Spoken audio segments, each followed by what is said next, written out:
Hello and welcome to Jab Training. The idea is to be quick, powerful, and effective. My name is Layne Ryan. In our last short jab, we talked about hiring inexperienced people into your industry. We talked about the advantages, like how quickly they can adapt to your culture, and how much less expensive they typically are, as well as the disadvantages, like a whopping 8 out of 10 not making it through the first year in an industry like outside sales. In this quick hitter, we'll explore hiring within your industry. Let's hit it.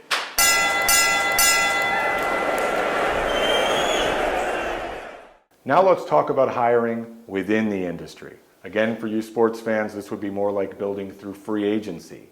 And again, there are pros and there are cons. The first pro is that you get to skip young drama. You also get to skip that 8 out of 10 rule, because if you're hiring from within the industry, they've already proven that they can do the job. They've already made it through year one and probably even beyond that. They also will contribute faster. And that is why people tend to love hiring within the industry. There can also be some cons. The first one is that they can be costly. Hiring proven professionals from within the industry can cost a lot more. The next one is that they could struggle to adapt, both professionally, well, that's not the way we did things where I was, or from a cultural standpoint. They may not just blend in quite so easy. They're used to a different way of doing things. So that's a potential issue. The other one that I would mention is there's the potential for an issue of loyalty. If they left a competitor from within the industry to come to work for you, what makes you think that you won't suffer the same fate at some point? Just things to consider as you weigh your options. If you choose to go this route, seek them out before you need them. Open the door. Reach out. Hey, let's get together. Get to know each other. I've heard great things about you. I thought we should meet.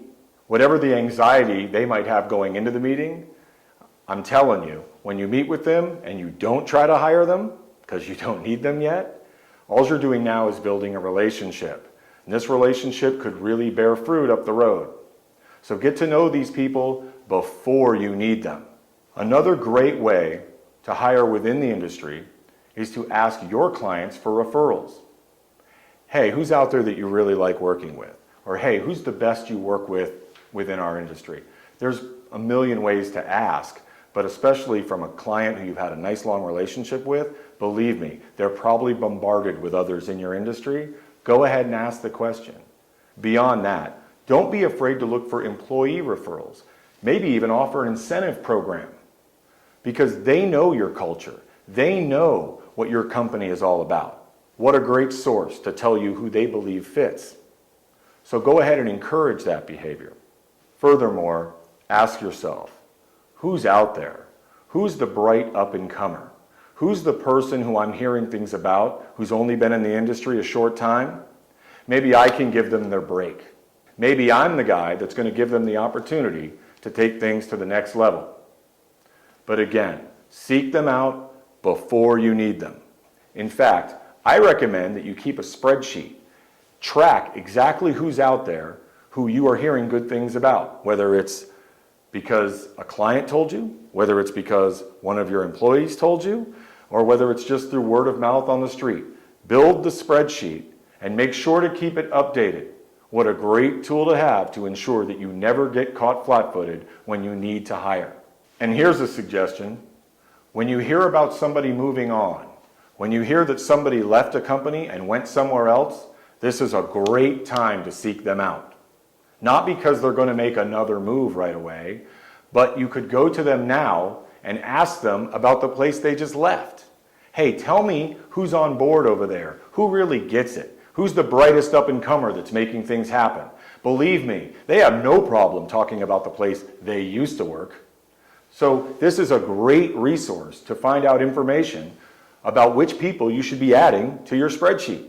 And most importantly, create a culture where people want to work. I've read recently that 70% of your awake time is spent with the people you work with. Well, if that's true, you want to have the right people working around you. You want to supply the right environment for the people you're trying to hire. How important is it now?